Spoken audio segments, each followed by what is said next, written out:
નમસ્કાર દોસ્તો, સ્વાગત છે મારા યુટ્યુબ ચેનલમાં. રાજ્ય પરીક્ષા બોર્ડ દ્વારા લેવાયેલ સંશોધન અને તાલીમ સહાયકમાં આજે આપણે કોમન પેપર એટલે કે જનરલ પેપર સોલ્યુશન કરવા જઈ રહ્યા છીએ. આ જે કોમન પેપર છે એ તમને આવનાર તમામ પ્રકારની પ્રવેશ પરીક્ષાઓ માટે ઉપયોગી થાય એવું પેપર સોલ્યુશન છે. તો શરૂ કરીએ છીએ આપણે આજનો આ વિડીયો. તો પ્રશ્ન 1 છે, શિક્ષણના બંધારણીય અધિકારમાં કઈ વય જૂથના બાળકોને શિક્ષણ મેળવવાનો અધિકાર આપવામાં આવ્યો છે? તો આવશે સાચો જવાબ 6 થી 14 વર્ષ. આરટીઈ 2009 મુજબ પ્રારંભિક શિક્ષણનો અભ્યાસક્રમ નક્કી કરવાની જવાબદારી કોને સોંપવામાં આવી છે? તો કોને સોંપવામાં આવી છે? જીસીઈઆરટી ને. 2000 ના વસ્તી ગણતરીના આંકડા પ્રમાણે ગુજરાતમાં સાક્ષરતા દર કેટલો છે? કેટલો છે? 79.31. ગુજરાતમાં વિધાનસભાની બેઠકોની સંખ્યા કેટલી છે? કેટલી છે વિધાનસભાની બેઠકો? 182. આ વર્ષે આયુર્વેદિક દિવસ ક્યારે મનાવવામાં આવ્યો? ક્યારે મનાવવામાં આવ્યો? 29 ઓક્ટોબર 2024 ના દિવસે. નીચે આપેલ વિકલ્પ પૈકી કાનન શબ્દનો સમાનાર્થી શબ્દ જણાવો. તો કાનનનો અર્થ થશે વન. ભરેલો અગ્નિ નવલકથાના લેખક કોણ છે? તો નવલકથાના લેખક છે રમણલાલ દેસાઈ. સાચી જોડણી જણાવો. તો સાચી જોડણી કઈ આવશે? તિલાંજલિ. છંદ ઓળખાવો. નમ્રતાથી સૌ કોઈ રીઝે, નમ્રતાને બહુમાન, સાગરને નદીઓ ભજે, છોડીએ ઊંચા સ્થાન. તો આનો છંદ કયો છે? તો આ છંદ છે દોહરો છંદ. શિક્ષણ દ્વારા માનબળ વધારાય છે. કર્મણી વાક્ય જણાવો. તો એનું કર્મણી વાક્ય થશે શિક્ષણ માનબળ વધારે છે. આભા બની જવું. રૂઢિપ્રયોગનો અર્થ શું થાય? તો આભા બની જવું એનો અર્થ થશે નમાઈ પામવું. નીચે પૈકી પદ્ય શિક્ષણને પામવા માટેની પદ્ધતિ કઈ નથી? તો કઈ પદ્ધતિ નથી? રસાસ્વાદ. નીચેનામાંથી દ્રવ્યવાચક સંજ્ઞાનું ઉદાહરણ કયું છે? તો કયું છે? હવા. સુદામાના વૈભવ આગળ કુબેર તે કોણ માત્ર? અલંકારનો પ્રકાર ઓળખો. તો અહીં કયો અલંકાર આવશે? વ્યતિરેક અલંકાર. નાનકડી નિયતિ ઝડપથી દોડી. આ વાક્યમાં ઝડપથી શું છે? તો ઝડપથી શું છે? ક્રિયા વિશેષણ. નીચે આપેલ વિકલ્પોમાં અસંગત શું છે? નીચે આપેલ વિકલ્પોમાં અસંગત શું છે? તો શું છે? ટમાટર. કારણ કે બટાકા, ડુંગળી અને લસણ ક્યાં થાય છે? જમીનની અંદર, એટલા માટે. કોષ્ટક આપવામાં આવ્યું છે અને કોષ્ટકમાં પ્રશ્નાર્થ ચિહ્નની જગ્યાએ શું આવશે એ જણાવવાનું છે. તો શું આવશે? નંબર 6. અંગ્રેજી મૂળાક્ષરને ઉલટા લખવામાં આવે તો જમણી બાજુથી 7મા અક્ષરની ડાબી બાજુમાં 10મો અક્ષર કયો આવશે? કયો આવશે? ક્યુ. ઝરણા ઉત્તર દિશામાં 10 કિમી જાય છે. ત્યાંથી દક્ષિણ બાજુ ફરીને 10 કિમી જાય છે. ત્યાંથી પશ્ચિમ દિશામાં ફરીને 10 કિમી ચાલે છે. ત્યારબાદ પૂર્વ દિશામાં ફરીને તે બાજુ 20 કિમી જાય છે. હાલમાં તે પોતાના પ્રથમ સ્થાનેથી કેટલી દૂર હશે? તો કેટલી દૂર હશે? 20 કિમી દૂર હશે. એક સંખ્યાના 40% 40% બરાબર 40 છે. તો તે સંખ્યા કઈ? તો કઈ? 240. ક્રોબેલના મત મુજબ કેળવણી એટલે? ક્રોબેલના મત મુજબ કેળવણી એટલે બાળકની અંતર્નિહિત શક્તિઓનો બહિર્ગત વિકાસ. જવાબદારી શૈક્ષિક સ્વીકૃતિમાંથી જ શિસ્તનો જન્મ થાય છે. કયો વાદ આ વિચારને પ્રભાવિત કરે છે? કયો વાદ? અસ્તિત્વવાદ. બુનિયાદી શિક્ષણ મહત્તમ પ્રાધાન્ય શાને આપે છે? તો શાને આપે છે બુનિયાદી શિક્ષણ? ઉદ્યોગ દ્વારા શિક્ષણને. સ્વામી વિવેકાનંદના મત મુજબ ભારતને કેવા શિક્ષણની અનિવાર્યતા છે? કેવા શિક્ષણની? ઉપરોક્ત બધા જ. પાશ્ચાત્ય વિચારવાદીઓના મતે આદર્શવાદનો અંતિમ સત્ય કયો છે? તો અંતિમ સત્ય છે વિચાર. પ્રેગ્નેટિઝમ શબ્દ કઈ તાત્વિક વિચારધારા સાથે જોડાયેલ છે? કઈ? વ્યવહારવાદ સાથે જોડાયેલ છે. કેળવણી અને તાલીમ માટેના તફાવતને સમજવા કયું વિધાન લાગુ પડતું નથી? કયું વિધાન લાગુ પડતું નથી? કેળવણી આપનાર નિપુણ હોતો નથી, જાણે તાલીમ આપનાર નિપુણ હોય છે. નીચેનામાંથી કયું વિધાન અવૈધિક કેળવણીને લાગુ પડે છે? તો એમાં સાચો જવાબ આવશે અપ્યય કે સ્થગિતતા જેવા પ્રશ્નો ઊભા થતા નથી. કેળવણીના પ્રવર્તમાન માળખામાં સુધારણા લાવવાની પ્રક્રિયા અંગેની વિચારણા નીચે પૈકીના કયા શાસ્ત્રમાં કરવામાં આવી હતી? તો કયા શાસ્ત્રમાં? ભવિષ્યવાદમાં કરવામાં આવી હતી. કોની દ્રષ્ટિએ કેળવણી દ્વારા ઉત્તમ અને શ્રેષ્ઠ માનવનું નિર્માણ કરવાનો હેતુ છે? કોની દ્રષ્ટિએ? શાશ્વતવાદની દ્રષ્ટિએ. વિકાસના કયા ક્ષેત્ર અંતર્ગત ભાષા વિકાસની ચર્ચા કરવામાં આવે છે? તો શામાં? માનસિક વિકાસમાં. સલાહ દર્શન એ સલાહ દર્શક અને સલાહ વાંચક વચ્ચેનો પ્રત્યક્ષ સંબંધ છે એવી વ્યાખ્યા કોણે આપી હતી? કોણે આપી હતી? રોટસ્ટ્રોંગે. બાળકોને અતિશય મહત્વાકાંક્ષામાંથી મુક્ત કરાવવા કોની સાથે વાતચીત કરવી જોઈએ? કોની સાથે? માતા પિતા સાથે. માનસિક વય છેદમાં શારીરિક વય ગુણ્યા 100. એક સૂત્ર દ્વારા શેનું માપન થાય છે? તો શાનું માપન થાય છે? IQ નું માપન થાય છે.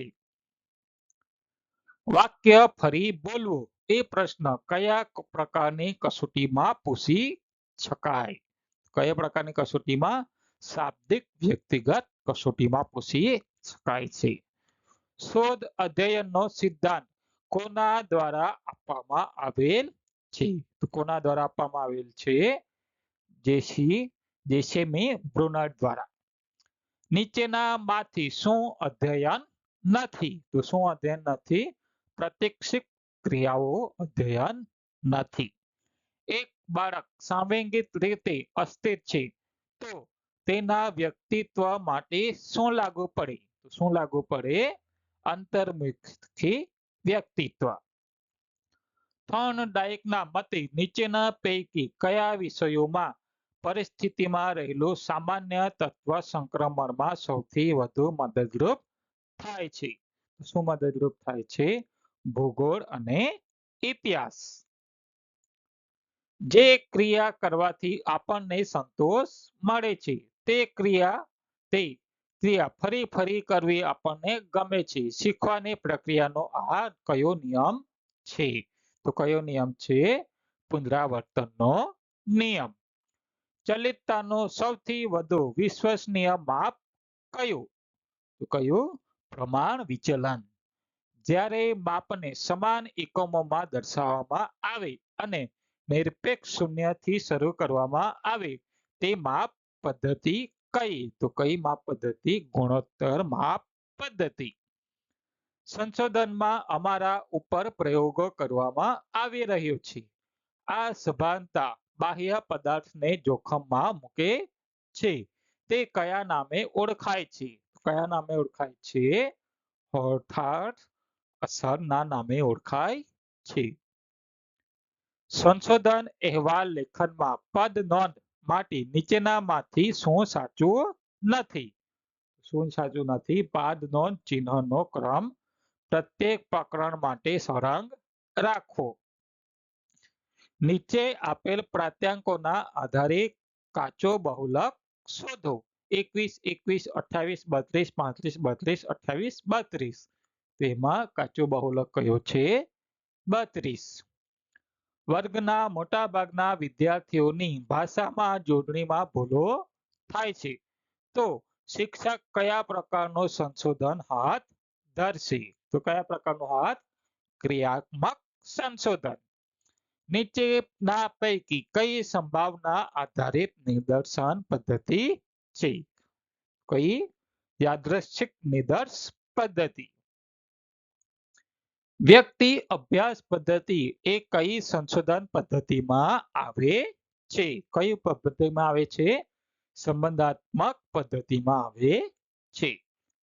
જેમાં ફેરફાર કરીને તેની ફેરફારોની અસર બીજા પર તપાસવામાં આવે છે. તેને કયો ચલ કહેવામાં આવે છે?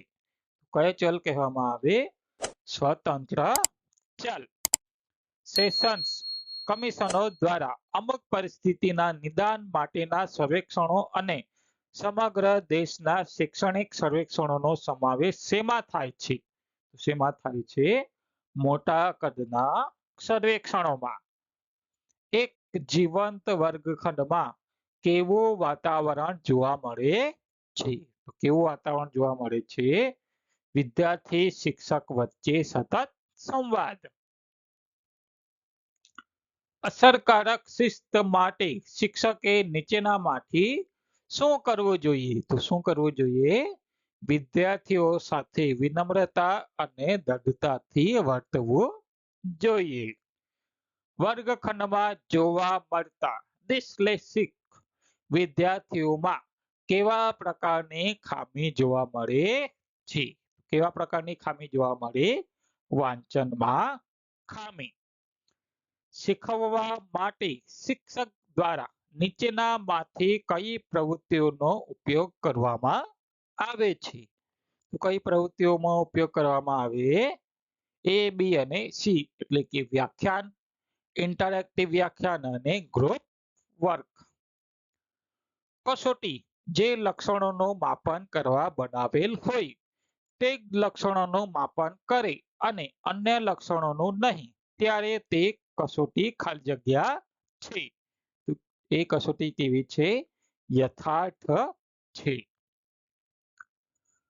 કયા પ્રાપ્તાંકો 0 થી 100 સુધીની મર્યાદા દર્શાવે છે અને તેમની સરાસરી 50 તથા પ્રમાણ વિચલન 10 હોવાથી તે સમજવામાં બહુ સરળ છે?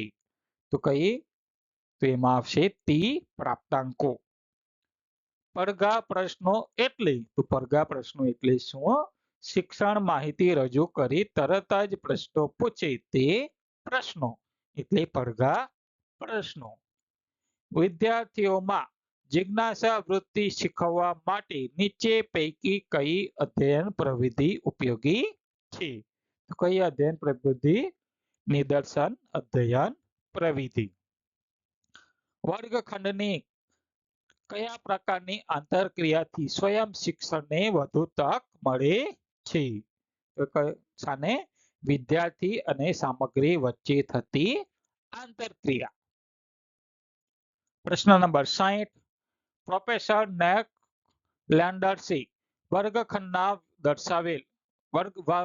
દર્શાવેલ ઘટકોમાં કયા ઘટકનો સમાવેશ થતો નથી? કયા ઘટકનો સમાવેશ થતો નથી? TLM નો ઉપયોગ કરવો એનો સમાવેશ થતો નથી. શાળામાં કોઈ એક વિષયની પ્રશ્ન બેંક રચવાથી શું થાય છે? શું થાય છે? શાળા અજમાયેલા અને વૈવિધ્યપૂર્ણ પ્રશ્નો વડે સમતોલ પ્રશ્નપત્ર કાઢી શકાય છે. નીચેનામાંથી MOOC માટેનું પ્લેટફોર્મ નથી? તો કયું નથી? સ્વયંપ્રભા એ મોકનું પ્લેટફોર્મ નથી. એક એજ્યુકેશનલ ટેકનોલોજીસ્ટ નીચેનામાંથી કયા કાર્યો કરે છે? તો કયા કાર્યો કરે છે? એ બી સી ડી તમામ. શિક્ષણ યોજના તૈયાર કરવી, શૈક્ષણિક સંશોધનોનો સંગ્રહ કરવો, શૈક્ષણિક સામગ્રી તૈયાર કરવી, અધ્યેતાને શીખવવામાં મદદ કરવી, એ તમામ કાર્યક્રમો કરે છે. નીચેનામાંથી કઈ લાક્ષણિકતા વેબ 2.0 ની છે? તો કઈ છે? User generated content. નીચે આપેલ શૈક્ષણિક મોડેલને સાચા ક્રમમાં ગોઠવો. સાચો ક્રમમાં ગોઠવવાની છું. તો કયું આવશે સાચો? 4 3 5 2 1. એટલે એનાલિસિસ, ત્યાર પછી આવશે ડિઝાઇન, ડેવલપ, ત્યાર પછી આવશે ઇમ્પ્લિમેન્ટ અને ત્યાર પછી આવશે ઇવોલ્યુટ. નીચે પૈકી કઈ ઈ ટ્યુટોરિયલની મર્યાદા છે? તો ઈ ટ્યુટોરિયલની મર્યાદા કઈ છે? અધ્યેતા પાસે પાયાના તકનીકી કૌશલ્યો હોવા જરૂરી છે. બુદ્ધિપૂર્વક અને મનુષ્યના જેમ વર્તે છે તે ટેકનોલોજીને શું કહે છે? તો શું કહે છે? આર્ટિફિશિયલ ઇન્ટેલિજન્સ ટેકનોલોજી કહે છે. વેબ કોન્ફરન્સ ટૂલ તરીકે શેનો ઉપયોગ કરી શકાય છે? તો શેનો ઉપયોગ કરી શકાય? ગૂગલ મીટનો ઉપયોગ કરી શકાય છે. ઈ પાઠશાલાનું સંચાલન કઈ સંસ્થા દ્વારા કરવામાં આવે છે? શાના દ્વારા કરવામાં આવે છે? એનસીઈઆરટી દ્વારા ઈ પાઠશાલાનું સંચાલન કરવામાં આવે છે. ઈ કોન્ટેન્ટ નિર્માણ પ્રક્રિયામાં ફાઇલને વેબ પેજ તરીકે સેવ કરતા તેનો એક્સટેન્શન કયું હોય છે? તો કયું હોય છે? HTML. શિક્ષક ત્યાં સુધી સાચું શિક્ષણ ક્યારેય આપી શકતો નથી જ્યાં સુધી તે પોતે શીખતો ન રહે. એક દીવો બીજા દીવાને ત્યારે જ જલતો રાખી શકે જ્યારે તે પોતે જ પ્રદીપ્ત હોય. આ વાક્ય કોના દ્વારા કહેવામાં આવેલ છે? કોના દ્વારા કહેવામાં આવેલ છે? રવિન્દ્રનાથ ટાગોર દ્વારા. શિક્ષણ પ્રશિક્ષણ આપતી સંસ્થાઓના વિદ્યાર્થીઓ પાસે લેવાતી ફીનો નિર્ધારણ કઈ સંસ્થા કરે છે? તો કઈ સંસ્થા કરે છે? એનસીટીઈ. NEP 2020 મુજબ કયા વર્ષ સુધીમાં શિક્ષણ સંસ્થાઓ દ્વારા આપવામાં આવતી 4 વર્ષીય સંકલિત બીએડની પદવી ન્યૂનતમ લાયકાત બનનાર છે? ક્યાં સુધી? 2030 સુધીમાં.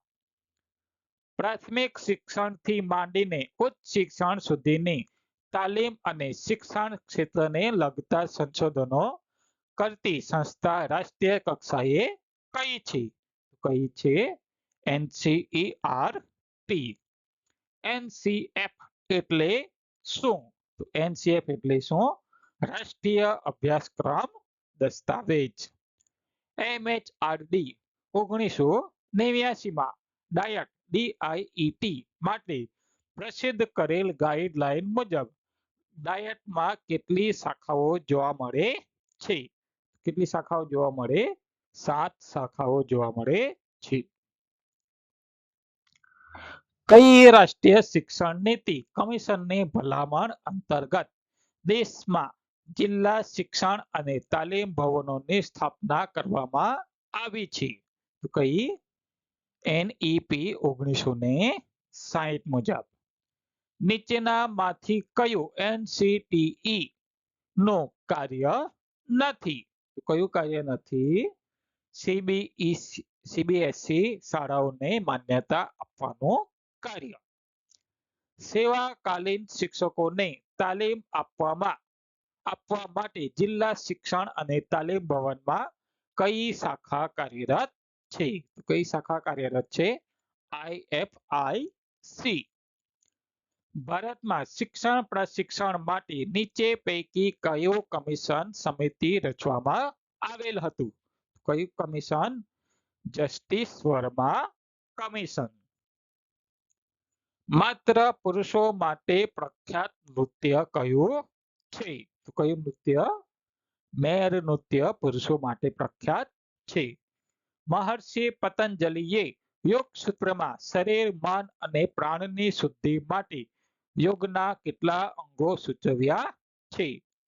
કેટલા? સામા 8 અંગો સૂચવ્યા છે.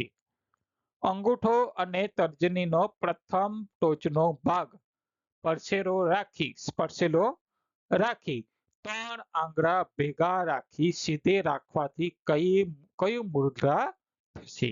કઈ મુદ્રા થશે? વરુણ મુદ્રા.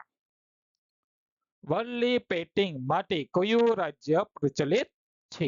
કયું રાજ્ય પ્રચલિત છે વર્લી પેઇન્ટિંગ માટે? મહારાષ્ટ્ર. કેલિગ્રાફી એ કઈ કલામાં આવે છે? તો કઈ કલામાં આવે? કેલિગ્રાફી ચિત્રકલામાં. નીચેનામાંથી કઈ હસ્તકલાની પ્રવૃત્તિ છે? તો કઈ પ્રવૃત્તિ છે હસ્તકલાની? કલાખંડનો સુશોભન. કયું આસન પેટ અને નિતંબ ઉપર ચઢેલી વધારાની ચરબીને દૂર કરે છે? તો કયું આસન? ઉત્તાન પાદાસન. લીલા અને જાંબલી રંગનું મિશ્રણ કરવાથી કયો રંગ બને છે? તો કયો રંગ બને છે? પથ્થરિયો રંગ. જે છંદના પંક્તિઓ વચ્ચે વિરામ નથી આવતો તેવા છંદને કયા નામે ઓળખવામાં આવે છે? કયા નામે? યૈતિક નામે ઓળખવામાં આવે છે. જે નાદથી ઘનતા અથવા કંપન ઓછું થતું હોય તેવો નાદ કયો છે? કયો હોય? નાનો હોય છે. વોલીબોલના મેદાનની લંબાઈ કેટલા મીટર હોય છે? તો કેટલા મીટર હોય છે? 18 મીટર. નિષ્ઠા નું પૂરું નામ જણાવો. તો નિષ્ઠાનું પૂરું નામ છે national institute for school head and teacher holistic advancement. રાષ્ટ્રીય શિક્ષણ નીતિ મુજબ શાળા શિક્ષણનું માળખું કેવી રીતે ગોઠવાયેલ છે? એમાં આવશે 5-3-3-4. 5+3+3+4. રાષ્ટ્રીય મૂલ્યાંકન કેન્દ્ર માટે કયો શબ્દ પ્રયોગ થાય છે? તો કયો શબ્દ પ્રયોગ થાય છે? ફરક. કયું ઈ લર્નિંગ પ્લેટફોર્મ હાલમાં કાર્યરત છે? તો કયું ઈ લર્નિંગ પ્લેટફોર્મ કાર્યરત છે? તો દીક્ષા. NEP 2020 મૂળભૂત રીતે કેટલા સ્તંભો પર આધારિત છે? કેટલા સ્તંભો પર? 5 સ્તંભો પર આધારિત છે. લાઈવ એન્ડ લેટ લાઈવ વિધાન શિક્ષણની કઈ આધારશિલા સાથે સૌથી વધુ બંધ બેસે છે? તો કઈ આધારશિલા માટે? જીવશાસ્ત્રીય આધારશિલા સાથે. NEP 2020 માં વિદ્યાર્થીઓ માટે કેવા પ્રકારના રિપોર્ટ કાર્ડ આપવાની ભલામણ થઈ છે? કેવા રિપોર્ટ કાર્ડ? 360 ડિગ્રી બહુઆયામો દર્શાવતા. RTE એક્ટ 2009 અનુસાર શૈક્ષણિક વર્ષ દરમિયાન ધોરણ 6 થી 8 માં કેટલા કલાક શિક્ષણ આપવાની જોગવાઈ છે? કેટલા કલાક? 1000 કલાક. NCF 2023 મુજબ પાયાના તબક્કામાં બાળક પાસે કેટલી ભાષાનું જ્ઞાન હોવું અપેક્ષિત છે? તો એમાં શું આવશે? 2 ભાષા. જો તમને વિડીયો ગમ્યો હોય તો વિડીયોને લાઈક કરો, ચેનલને સબસ્ક્રાઇબ કરો જેથી આવનારા વિડીયોનું નોટિફિકેશન તમને મળતું રહે. ત્યાં સુધી આવજો. આભાર. Thank you.